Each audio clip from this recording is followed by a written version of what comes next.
NASCAR's 1988 Winston Cup season. What an incredible campaign.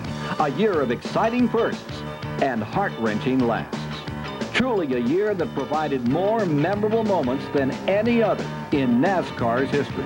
1988 opened with a thrilling father and son finish between Bobby and Davey Allison in the Daytona 500 and roared to conclusion with one of the most spirited scrambles for the Winston Cup championship. Nestled in between, enough highs and lows to fill a book. Bill Elliott capturing the coveted Winston Cup after he withstood a furious assault by Rusty Wallace. Dale Earnhardt waltzed into the '88 Winston Tour chasing his third straight national title, but quickly found that nobody stays on top in the Winston Cup game very long.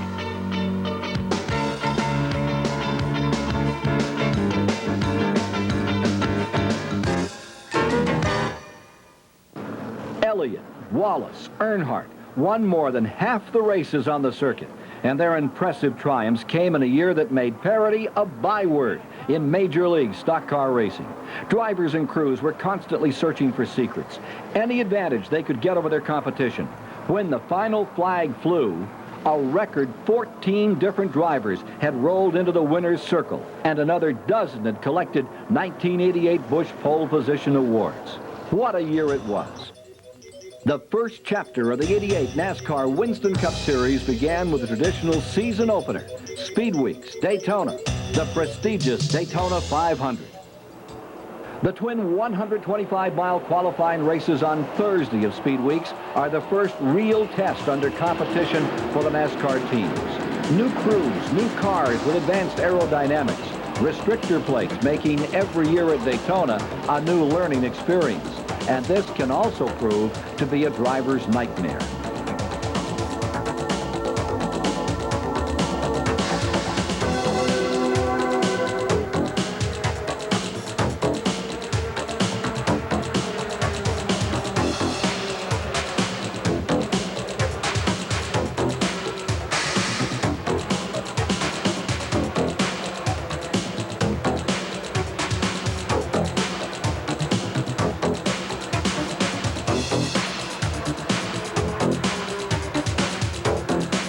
Bobby Allison and Darrell Waltrip survived to take top honors, but this was just a preview of the action the largest crowd in Daytona history could expect come Sunday.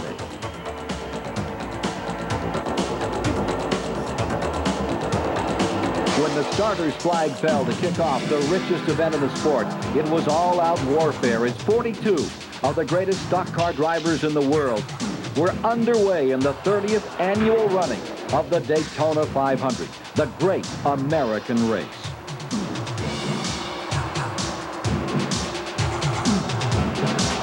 Bobby Allison led the first lap, but it's a typical NASCAR event as the lead changes hands on almost every lap. Waltrip takes command. Rusty Wallace, followed by Bobby and Davey Allison, move low under Darrell to take the lead away. Then Bobby Allison pushes by Wallace. Waltrip back to first, then Wallace again, who gives way to Lake Speed, who then surrenders the lead to Sterling Marlin. Connie Saylor out of control in turn 4.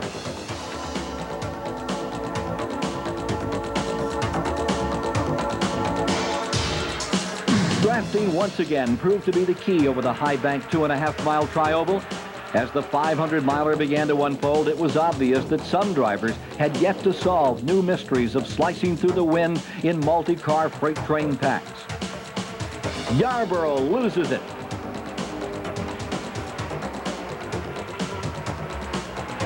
The 500 was marred by one frightening multi-car crash at the midway point. 7-time Winston Cup champion Richard Petty's STP Pontiac becoming airborne, careening along the outside front stretch wall in a series of heart-stopping barrel rolls.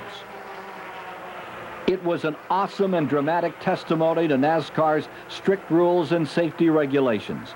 Petty, the king to his legion of fans, was uninjured, and 7 days later would race to a solid third-place showing at Richmond, Virginia.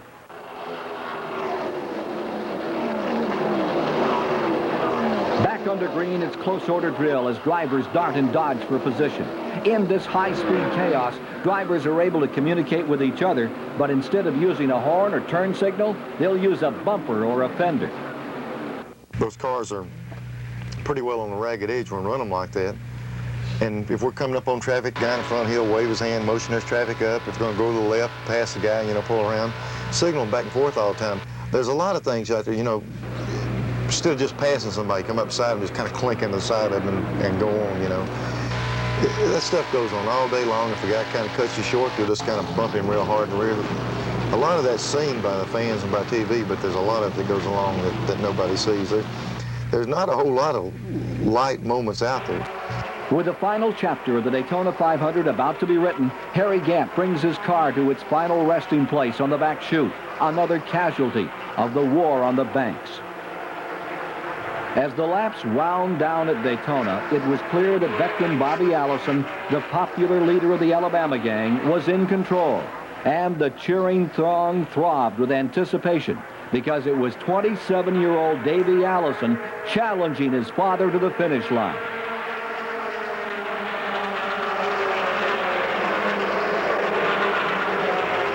Young Allison came up 2 car lengths shy in one of the most exciting family affair finishes in Winston Cup history.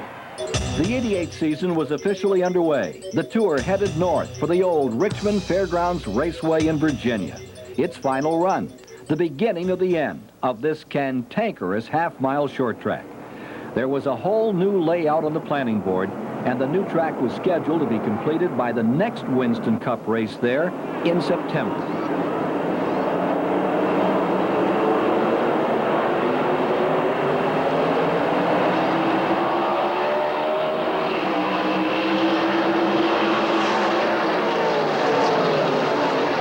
Months earlier, Neil Bonnett was hospitalized with career-threatening leg injuries from a violent crash at Charlotte, North Carolina. But on this day, at the old Richmond Fairgrounds, he was back in full stride.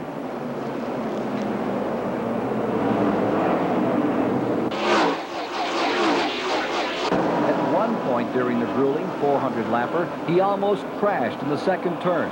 The Valvoline Pontiac performer danced his way through 14 caution flags, made up 2 laps, and when it was over, he'd beaten Ricky Rudd back to the finish line by 1 full second. Neil Bonnett was back on top, but on that October day in 1987 in Charlotte and the ensuing months of physical therapy, even he wasn't sure if this day would ever come. It was worse than a bad accident. It was terrible. I've been in bad accidents. I've been in the ones that look spectacular on TV, hitting 200 miles an hour, spinning around, and car totally destroyed. I've been in some where I was running full throttle, blow a tire, hit the wall, and the car stopped in the distance of this table here within 4 foot, and looked like it should be really bodily injury involved with it, and you just get out of the car and go home. The one at Charlotte didn't look that bad, but it did a lot of damage. Well, the way I evaluated, it did a lot of damage. It was the worst injury I ever had. I didn't think when it was going to happen it was going to be that bad. That's what's bad about racing. You can see it coming. It's kind of like seeing somebody sitting out in the field and see the fire off the barrel and you know he's shooting at you. I heard the tire blow. I knew I was going in the wall, but I didn't think it'd be that bad. Bonnett accentuated his Richmond triumph with his second convincing win of the young campaign in Rockingham's Goodwrench 500 in early March. He outlasted 23 lead changes among 9 drivers. It looked like 1988 was going to be Neil's year, but it wasn't to be, and he talked about it later in the season. I wish I knew what happened. We got off to such a good start. I really thought we was going to have an excellent year. And I physically got out of shape. Some stuff I had to do, have some surgery done in the middle of the year, but we just never got back on track. I'd like to say I know what happened. I've been through years where you don't win all year long, you don't win, and maybe win a race or two at the end of the season. And I think I can live with that more so than I did have the early success and then just to fall flat. When the Winston Cup gang rolled into Atlanta International Raceway for the mid-March Motorcraft 500, reigning title holder Dale Earnhardt boldly predicted he would be the man to beat, and he delivered on his promise with his old-fashioned dominating style.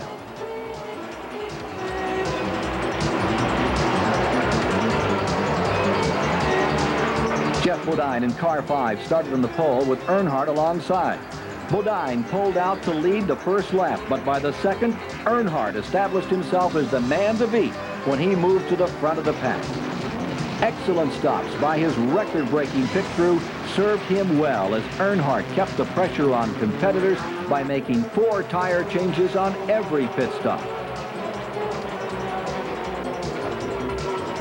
10 different drivers swapped the lead on 19 occasions, but when the final figures were in, it was the tough customer who'd been out front for 270 of the event's 328 laps. The determined son of NASCAR's 1956 short track national champion Ralph Earnhardt was in total control. Later, we asked how much influence his dad had had on Dale Earnhardt's career. You know, he's been a big part of my success and my past in getting me into racing and teaching me about racing. So, yeah, he's always there, and he's always there with us in the victories and and the losses. So, we just work hard and try to do better and try to remember the things he taught us in the past and keep on the same line. Earnhardt's bid for a 3rd straight championship, engineered by car owner Richard Childress, seemed to be back on target, and the Winston Cup Caravan was on its way to Darlington's Trans-South 500.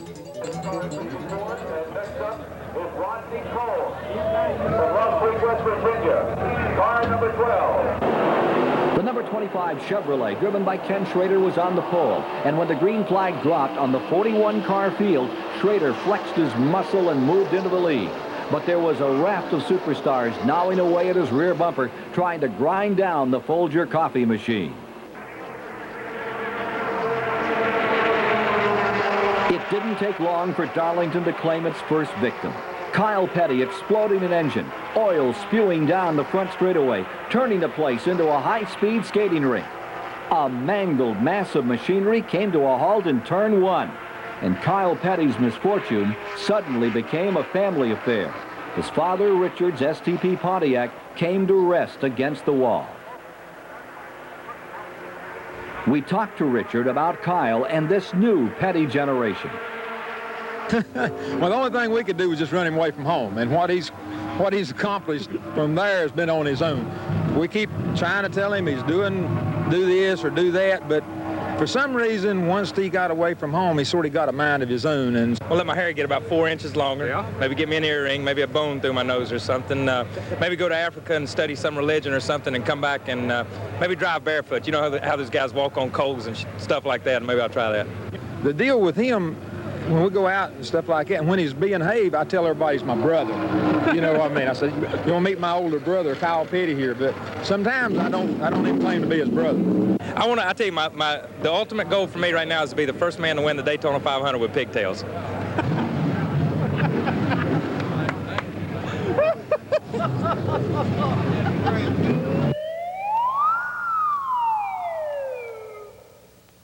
The end of another day in the office for Richard Petty, and another parent shaking his head wondering just exactly when he lost control. Back under green at Darlington, and another war was raging. The tire war between Goodyear and Hoosier had developed into a no-holds-barred gang fight that kept pit crews scurrying for the right combination of rubber and drivers spinning out of control when the wrong selection was made.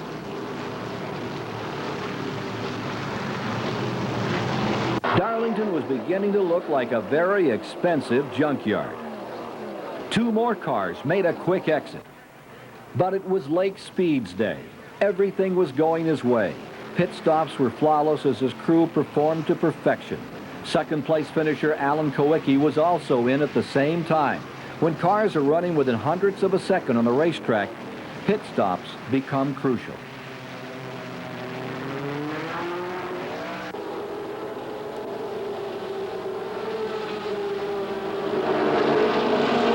Speed took over the lead at the midway point of the 500-miler and was only out of first place for 19 of the remaining 197 laps.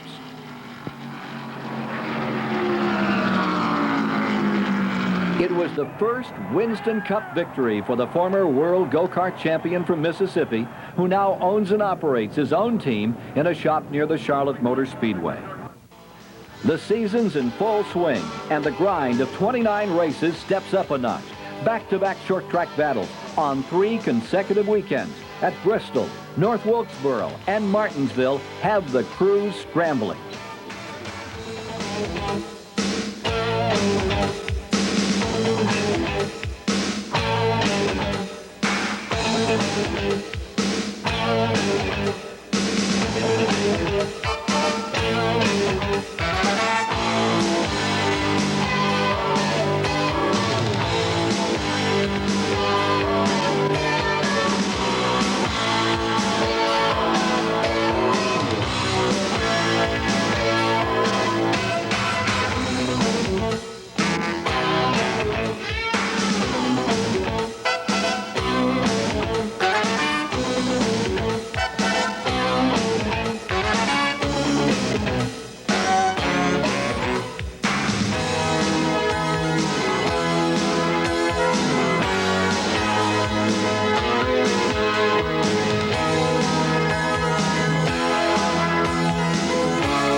The high-speed Winston 500 at Talladega saw Phil Parsons, the younger brother of former champion Benny Parsons, win his first ever Winston Cup event.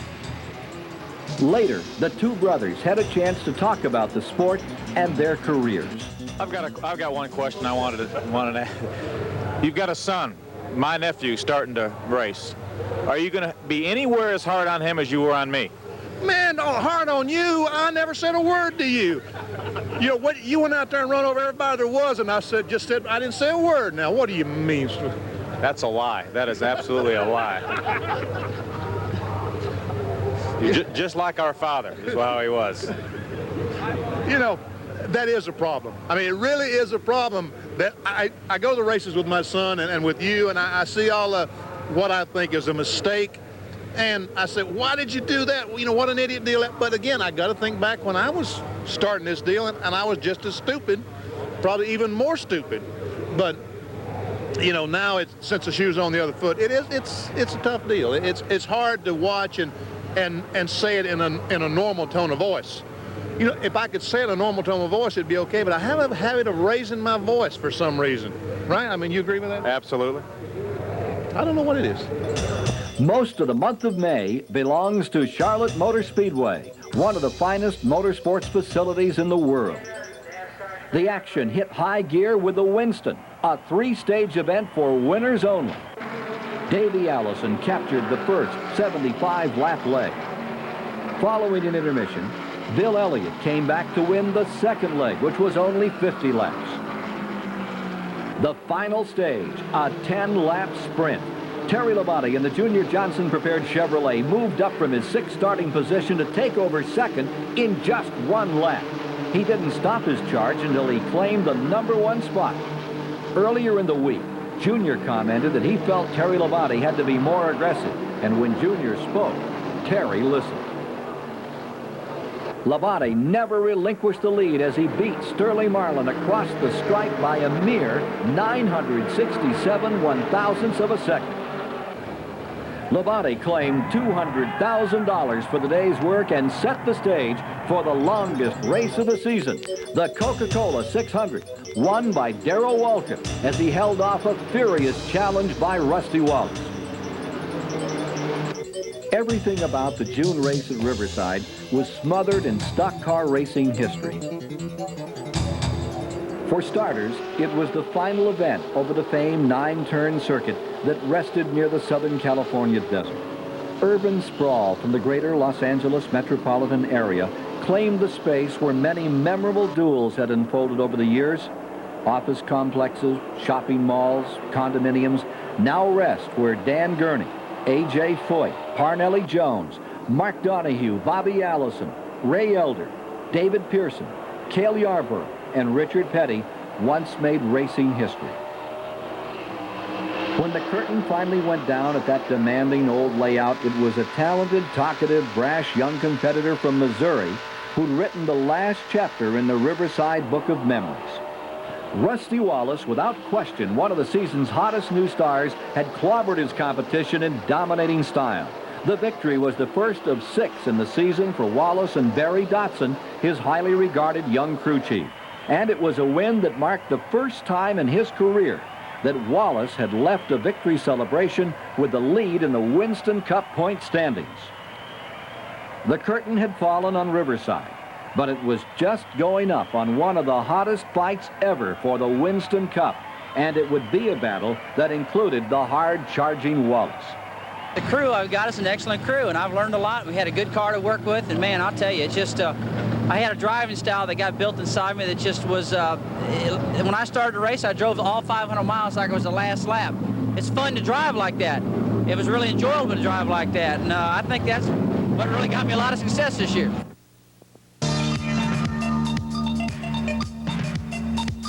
Crisscrossing the nation, NASCAR's traveling roadshow headed for Pocono, Michigan, Daytona in a chess match of speed. Bodine, Wallace, and Elliott won respectively, but the men in the pits are part of this unique and strategic battleground. They form a cohesive unit so vital to success in racing. Any driver will tell you that races can be won or lost right here. The job is tough, demanding. It's for professionals, mechanics who know their stuff. And when a pit stop begins, so does their work. It's intense, yet it's poetic, as each man goes about his assigned duty with skill and finesse. Tires need to be changed. A fuel tank needs gas. In a matter of seconds, the men in the pits, with artful precision, do all they need to do to keep their car and driver in top running order for a few more miles. When it's done, they pause for a moment. A job well done. Until the next time. It was Elliott again in the winner's column in late July when the Tour returned to Pocono for the AC Sparkplug 500. Nestled in the mountains of northeastern Pennsylvania, the odd-shaped triangle layout is one of the most difficult tracks to set up for. A lot of things about Pocono remind me of a road race, Elliott said. It's not like a superspeedway, and it's not like a short track. Turn 2 is the strangest corner of any track we run. When the green flag waved, it was Morgan Shepherd subbing for an ailing Neil Bonnett, who moved from his starting pole position to take the lead, a lead that only lasted 2 laps. Dale Jarrett was an early casualty of mechanical problems, but eventually returned. Lake Speed's tangle with Derek Cope brought all cars into the pits for service.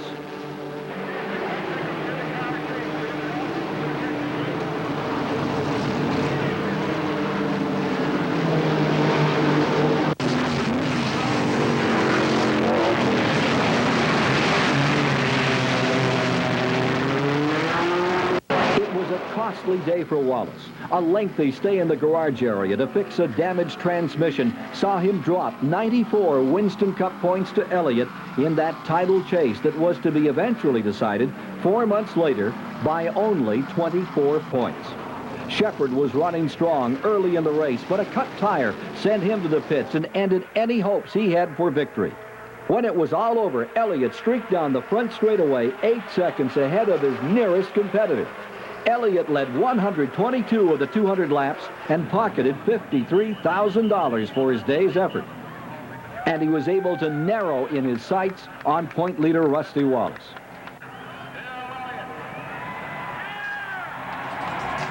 Ken Schrader became the 11th different winner of the year when he posted his first ever career triumph in the late July Talladega Die Hard 500. And he talked about his win. It felt real good. I mean, to get that first one, I would have rather not been in Talladega. I would have rather been someplace else. But it came there, and we'll take it. We just got to get another one to go with it. Well, why not Talladega? Well, I mean, we all know there's been a lot of people that won in Talladega that have had trouble winning that second one. And it's not because of any mysterious thing about the track or that. It's just because it's easy to be running 5th at Talladega and go to 1st during the last lap. We want to win someplace else. The schedule resumed at Watkins Glen International, the world-famous road course in the scenic Finger Lakes region of upstate New York. And what a battle the Budweiser at the Glen turned out to be.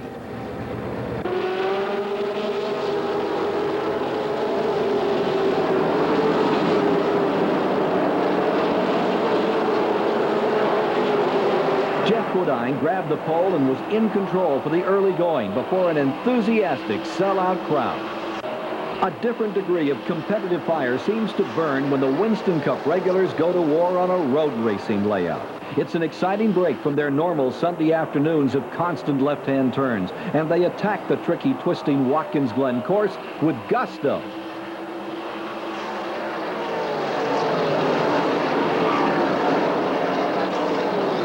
Earnhardt came in for an early pit stop as drivers began to swap the lead.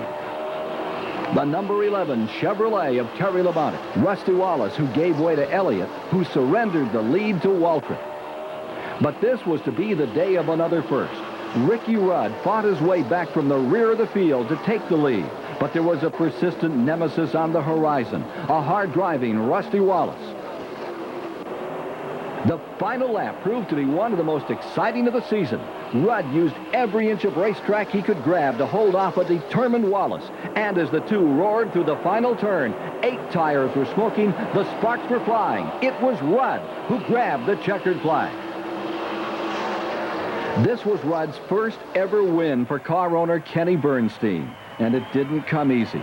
But winning a Winston Cup race anytime has never been easy. The teams moved on to Michigan and Bristol, where Davey Allison and Dale Earnhardt scored victories. Then it was time to return to Darlington and the fabled Labor Day weekend Southern 500 over the granddaddy of them all. The picture of the 3-man point battle between Elliott, Wallace, and Earnhardt took on crystal clear focus as the field prepared for the start. Vice presidential candidate Dan Quayle was on hand for pre-race ceremonies. The days leading up to the 500 are filled with special activities at Darlington.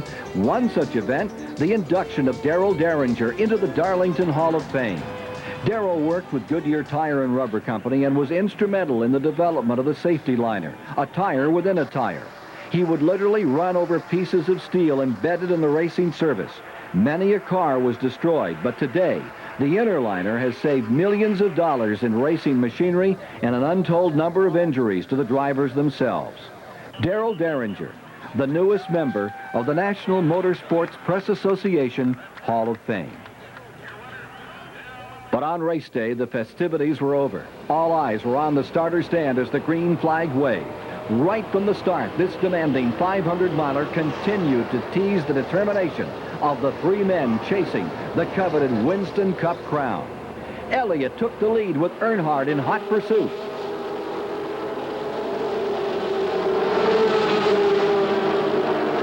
The number 57 Heinz Ketchup Buick of Morgan Shepherd fries an engine.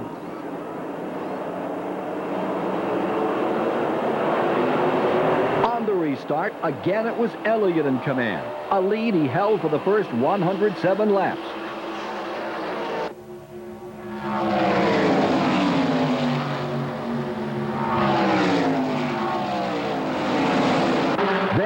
The middle of the fray belonged to Wallace and Earnhardt when that pair of leadfoots raced side by side lap after lap in a duel reminiscent of the old David Pearson, Joe Weatherly Darlington duels.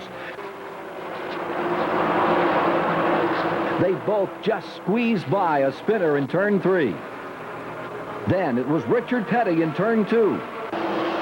In the final 36 laps over the treacherous old Darlington layout, the two combatants, Elliott and Wallace, often careened side by side through the corners. But as the last lap drew to a close, Wallace was unable to pull up any closer on Elliott, and the redhead from Georgia had the upper hand at the wire. His quest for his first Winston Cup title took on an added dimension. You know, car has finished. You know, that I think comes back to the race team, all the guys back at the shop, all the guys that work week in, week out putting this piece together, making sure they've done everything right. You know, it's good sponsorship with Coors, Motorcraft, you know, my car owner Harry Melling and all the people that's involved there. The all-new Richmond International Raceway was next on the schedule. It was young Davey Allison who stole the thunder over the redesigned Tri-Oval before a record-breaking crowd. It had been a hectic 6 months since the last race here. Richard Petty was on hand to close the end of one era and to initiate the beginning of a new. The final result was an eye-catching wide Tri-Oval that allowed competitors to run 2 and 3 abreast. Davey Allison stayed on the pole. This was one day the Haviland Ford was just too tough to handle.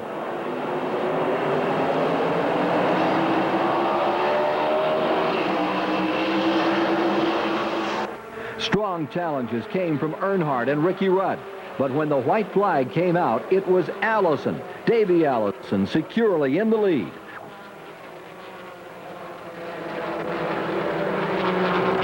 Rusty Wallace dropped 93 points to Elliott after a second lap mishap.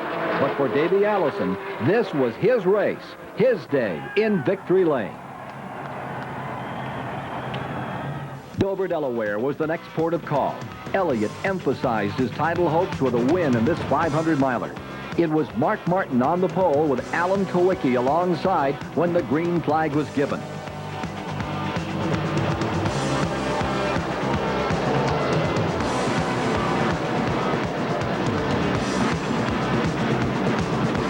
On the back chute, Elliott unleashed the Coors Ford and moved into the lead. Traveling over 145 miles an hour on this tight, high-banked, 1-mile oval, it's like being inside a hippodrome. Dover is one of the most physically demanding tracks on the circuit. Each driver forced to manhandle these 3,500-pound machines, and there's no let-up. Rusty Wallace pulled in for an unscheduled stop. This was the last thing he needed in his tight duel with Elliott for the championship.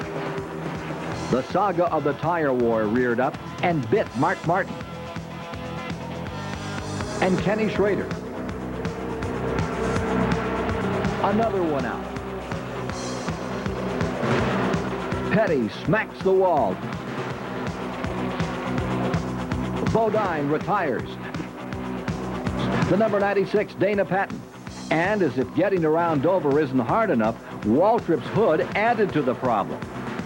The wall claimed front row starter Kowicki, while Waltrip sought help from his crew. Elliott continued to stretch his lead, but for Greg Sachs, his day came to an early end. They even had trouble getting through a restart. Phil Parsons and Dale Jarrett never made it back to the line. With just 2 laps to go, Elliott had a commanding lead over Davey Allison and Rusty Wallace. But Wallace wasn't about to give up. He moved around Allison to take the second slot. Time ran out for Rusty. Bill Elliott took the win. He added to a point lead that was suddenly becoming one-sided. As Elliott headed to victory lane, Rusty Wallace and Davey Allison shook hands after their impressive battle for second. For Dale Earnhardt, he was left pondering the future and his quest for a 3rd consecutive Winston Cup title. Drivers on the Winston Cup Tour are a very separate breed. During the days leading up to an event, they can be loose, playful, fun to be around, fun to talk to. Hey, Mom. Hey, how you doing? Fellas, really, isn't it true that you got into broadcasting because basically you feel that broadcasters don't work and you want to take it easy in your later years? Well, I mean, I've done a little bit of broadcasting, and I tell you what, talk about an easy job. You know, driving a race car is hard. I mean, for 4 or 5 hours, you got to drive that thing off down the corner and wonder, is it going to turn? Yeah. It's hot. It's sweaty. They're screaming at you on the radio. What a piece of cake is broadcasting do. Now, is there any truth to the matter that you are drawing Social Security checks plus purses? You ain't, yeah, I sure as heck ain't drawing no purses now. I mean, if I wasn't having the Social Security, I wouldn't be making it at all. What a piece of cake is broadcasting do. Kyle, it's been said many times that the media made you. You agree with that? Pretty much so, yeah. Yeah. I agree with that. Well, in what way did they make you? They made me bad. They didn't make me good. I don't know how they made me. They made me grow my hair long. They got it on. They made me grow my hair long. They made me pierce my ear. They made me do all this weird stuff. That's a good picture. Good picture. Blow your hair back. Hair back. That's it. Okay. Take your hair. Yeah, there you go. Tweak it. Tweak it back. There you go. Squat. Squat. Okay.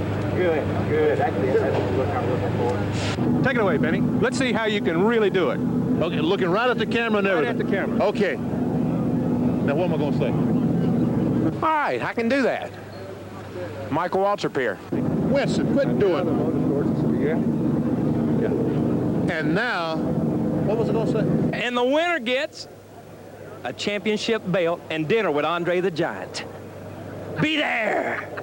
Or something like that. What was I going to say? I already don't trust you. Are you as old as AJ? No way. I mean, AJ was... I used to ride bicycles around the dadgum barn down there and listen to AJ on running Indianapolis, so you know I'm not near that old. You're going to edit this out, I hope, right? There's no guarantees. For the motor... David Pearson, who's 53, said he used to climb fences when he was a young man to watch you race. Is there any truth to that? I started real early. I was real young. Thank you. Awards. Banquet. Cut! That's a thing. Hello? What's the true meaning of life? Seriously, to you. True meaning of life. Yeah. Well, I guess I'm living when I'm driving that race car. And that's just about it. Well, that's just eloquently said. Eloquently said. What a piece of cake is broadcasting deal. But on race day morning, as the seconds tick closer to the start, they don their competitive masks and enter a world of their own, a world of concentration.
Following a stop in Martinsville that was won by Darrell Waltrip, the tour rolled into Charlotte Motor Speedway.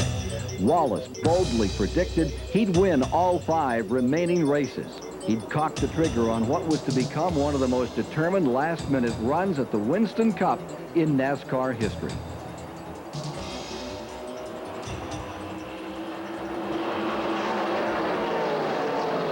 As the field flies into turn 1, it was Kowicki and Elliott setting the pace, and neither one willing to back off.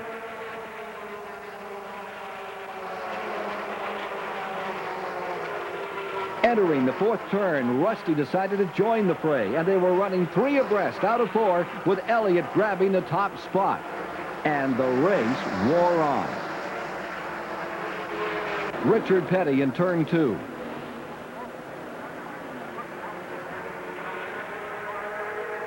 The caution flew, and the field took this opportunity to replenish their thirsty machines.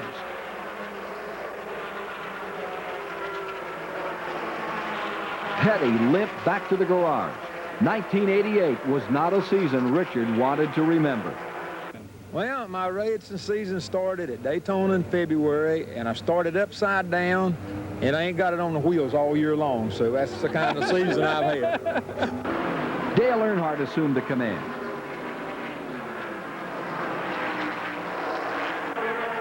unplanned pit stops took Elliott out of contention. Bodine retired to the garage, and then Greg Sachs brought out another caution.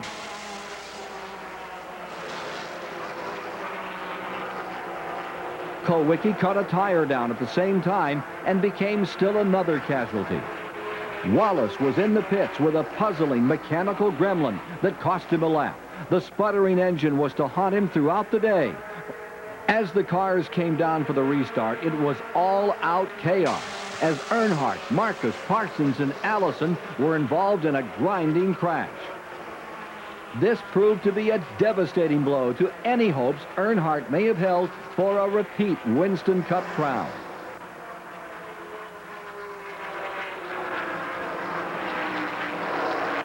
On the restart, it was Mike Alexander in control. Wallace pulling alongside, passing Alexander, regaining the lap he'd lost in the pits. And then turn 2 claimed another victim, Michael Waltrip. The weekend of Charlotte also brought notice of the end of a brilliant career. Cale Yarborough announced that he would be retiring with the Atlanta Journal 500 in November. The only man to win 3 consecutive Winston Cup titles talked about his decision later. Yeah, it's going to be all over for me in 1988. You know what would be a good thing, I believe, is to crawl over the fence after this race is over, and then I'll be started by crawling under it and finishing by crawling over it.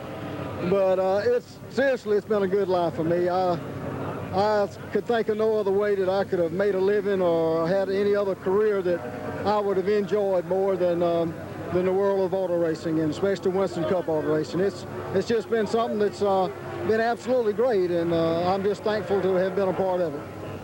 I worked with him not long enough, Joe. 1981, 82, about probably 6 or 8 months in 1983, and I tell you, he's been one of the catalysts that brought Winston Cup racing where it is today. I think that he's the guy that gave our team the character we have as far as never giving up, never, ever giving up, never say die, and just going as hard as you can to race and race every minute. We learned that from him. Harold Elliott was with him for years at juniors, and when I got the chance to work with Cale, it's the most fun I'd ever had racing, and he's taught me a lot, and he's one of the big reasons that I'm still in racing. All in all, it's just really been a great racing career for me, and the good things that's happened, and of course I've worked hard at it. I've tried to put, it's given a lot to me, and I've tried to put back into it and give a lot to it, and the good just outweighs the bad. It's not any contest.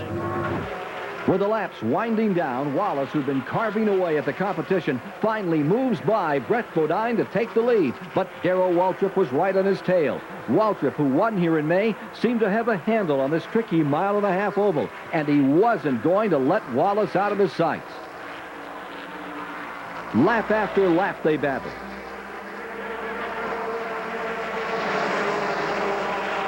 Finally, the white flag. Down the back chute, Waltrip dives low, but so did Wallace as he tries to block Darrell.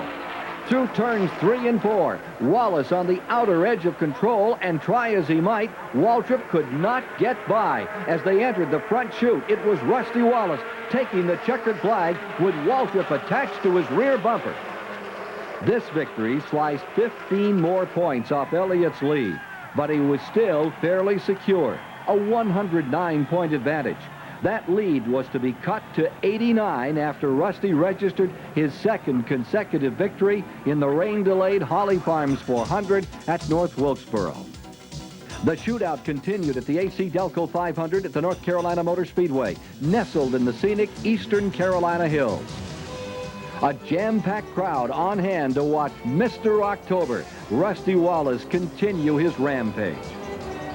The familiar front row of Elliott and Kulwicki led the field around as the green unfurled. But this is a tricky little course and not very forgiving.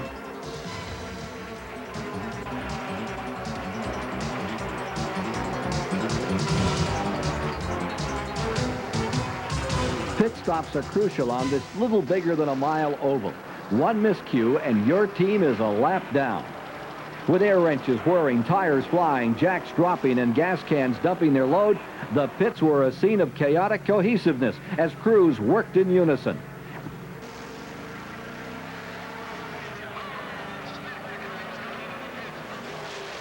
An errant tire is sent bouncing along as cars scramble out of the pits. The Wallace Express continued to roar, gaining momentum as the race wound to a close.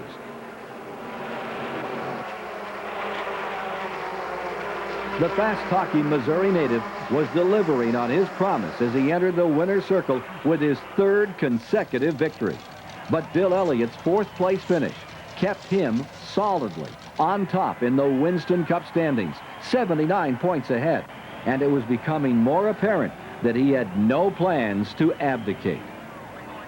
The next to last race of the '88 campaign was the first Winston Cup event ever held in the state of Arizona, and the scramble over the 1-mile Phoenix International Raceway Oval turned out to be a dandy. Crystal clear blue skies and the warm southwestern sun drenched the largest crowd ever seen at the Phoenix Oval, and this early November day was to provide a wealth of changes in the '88 NASCAR record book. As the NASCAR ensemble hit the front straightaway at Phoenix, the roar of the engines and the cheers of the fans became one deafening sound. Jeff Bodine moved off the pole and led the pack into turn 1.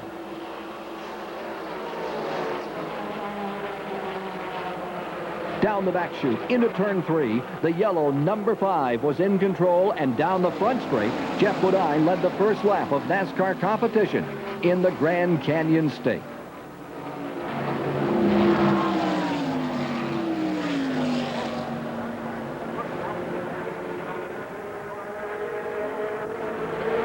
It had become a familiar sight in the last half of the season to watch the number 27 Pontiac drop low under Bodine. And as they entered turn 4, Wallace was again in command of a race. Brett Bodine was an early victim, as was West Coast star Jim Bound in car 1. A 2-car tangle in turn 2 cost Earnhardt any chance of victory. The worst accident of the day, however, happened right in front of the capacity crowd.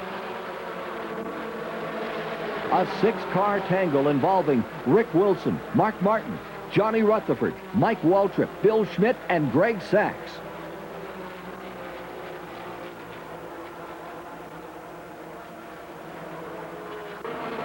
When the race resumed, it was Ricky Rudd who seemed to have things under control. Wiki and Labonte moving under Wallace and dropping him to 4th, 1 position ahead of Elliott. Suddenly, disaster struck. Rudd, who had a commanding 8-second lead over the field, pulled the number 26 Buick into the garage, a victim of a broken radiator hose. Alan Kowicki inherited the lead. Rusty Wallace was forced into the pits just laps from the end for a splash of gas, and that dropped him to 5th, right behind Elliott in the final Phoenix standings. But it was Alan Kowicki, the hard-driving University of Wisconsin mechanical engineering graduate, who would make history this day. Then, after the checkered flag, the imaginative and talented competitor did something no other driver in NASCAR history had ever dreamed of. He took his victory lap in the wrong direction. This truly was a day of firsts. Kowicki explains that bizarre ending to a day he'll always remember. You'll never have another chance to win your first race, and I wanted to do something that the fans would remember.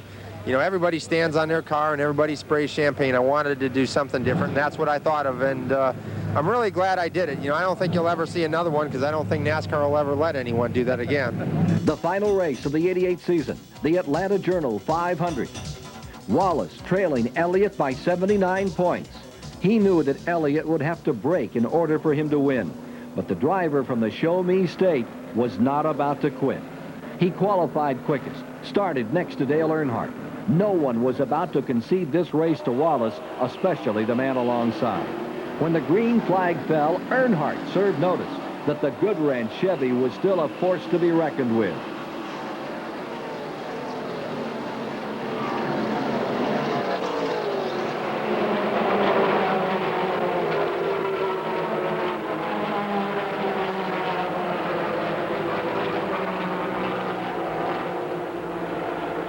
As they entered turn 3, Wallace left no doubt he was the man to beat as he moved underneath Earnhardt to take the lead. As they moved back to the start-finish line, Mike Alexander challenged Earnhardt for second as Elliott looked for daylight in the middle of the pack.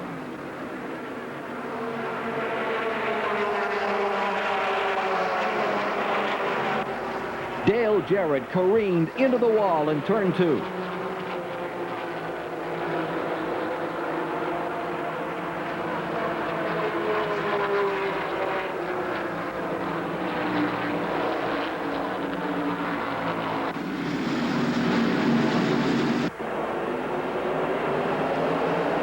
On the restart, it's Mike Alexander on the point. Dale Earnhardt wasting no time as he reclaims the lead going down the back chute.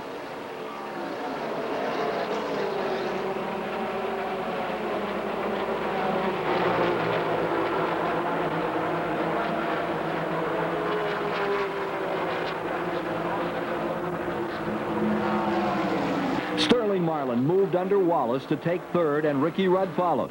But in turn 2, it was Benny Parsons spinning out of control. Benny had just announced prior to this race that he would be joining Cale Yarborough as another former Winston Cup champion to retire at the end of this race. And Benny talked about it earlier. Frustration. I think that is the thing that will cause anyone to quit, is frustration. You know, being in position to win and break, or not winning. And it's been a while. It's been 4 years, 1984, since I won a Winston Cup event. I won a Hooligan in '86, the Invitational, but haven't won a race in a long time. And I think that the frustration of not winning race after race just finally got to me. On the restart, it was Waltrip in the lead, but Wallace was not to be denied.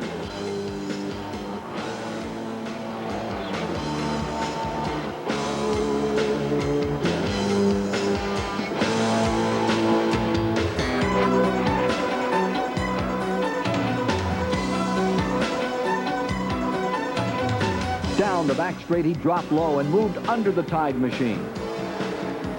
The engine, the number 68 Ford of Derek Cope, blows, and then it was Harry Gant into the wall in turn 4.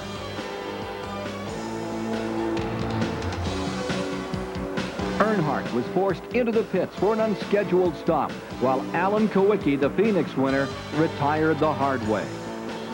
The last ride for Kyle Petty in the Wood Brothers Ford went up in smoke, entering turn 1. A white flag for Rusty Wallace, the last Winston Cup competitive lap of 1988.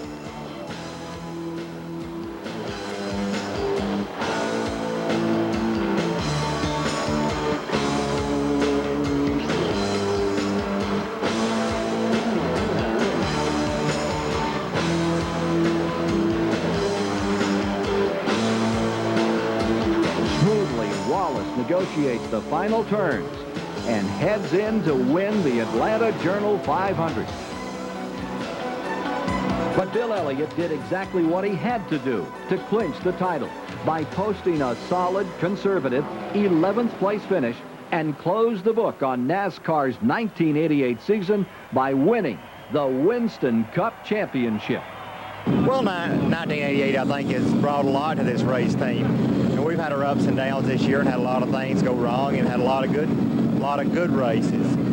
You know, all in all, I think the season's been one that we can put back in the record book as far as it's been one of the best years we've ever had. We've won 6 races this year. You know, we've accomplished a lot at the race team, and I think we've got a lot as far as experience and doing what this race team needs to as far as being consistent, be there week in and week out.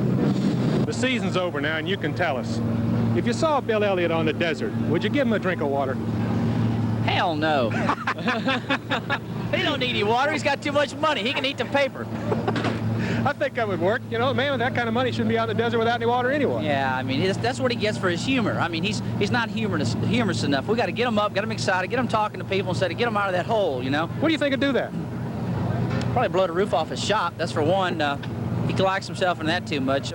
Wallace also logged 6 wins and set a torrid season-closing pace with 4 wins in the final 5 events. Dale Earnhardt finished 3rd in his quest for that 3rd straight championship, while Terry Labonte and Ken Schrader rounded out the top 5 in the final standings. A record 14 competitors won races in 1988, and 4 drivers, Lake Speed, Phil Parsons, Ken Schrader, and Alan Kowicki, won for the first time in their careers. Well, I think 1988 was, from a competition standpoint of view, was probably one of the best years I've seen on the circuit for a long time. We've had some awfully good races with a lot of different winners, and I thought that the battle between Wallace and Elliott at the end of the season for the Winston Cup Championship was one of the best on-track performances I've seen in a long time. And we may be seeing a little bit of changing of the guard. You know, Earnhardt didn't have a great year, and I didn't have a great year, and be interesting to see what 89 holds. Look forward to that season and our new car that we'll have in 89. That'll help the Chevrolet team some. Maybe it'll help us catch up a little bit at the middle of next year. NASCAR Winston Cup racing set the pace again for attendance, with an increase of nearly 500,000 spectators in 1988. Winston Cup racing attracted more than 3 million fans. No other form of motorsports in the world is as popular. The 1988 season started at Daytona with Bobby Allison posting that impressive win over Son Davey. But in June, Bobby was seriously injured in a race at Pocono, Pennsylvania.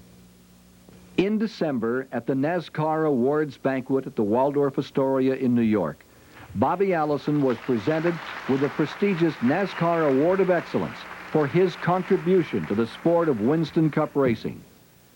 Thank you, Bill, and thank you, friends. I'll tell you, first of all, I want to share this award with the gal here beside me. She's been through a few of the good times with me, but she's been through all the bad ones with me. And she's done a great job for me. I really appreciate that. I've had great support.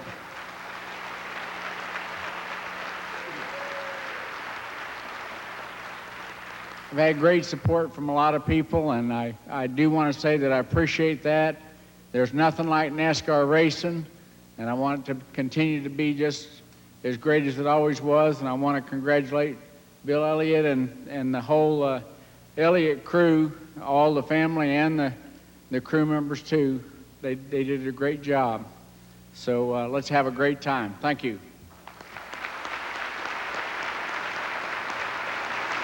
Bobby Allison, a true champion, one of the finest ambassadors in the world of motorsports. The grand, exciting story of the 1988 Winston Cup has been told. There is more ahead. As Winston Cup racing continues to grow, there will be sagas of the new and sagas of the old, of success and disappointment, new stars and old heroes, stories to cherish. They're waiting for all of us.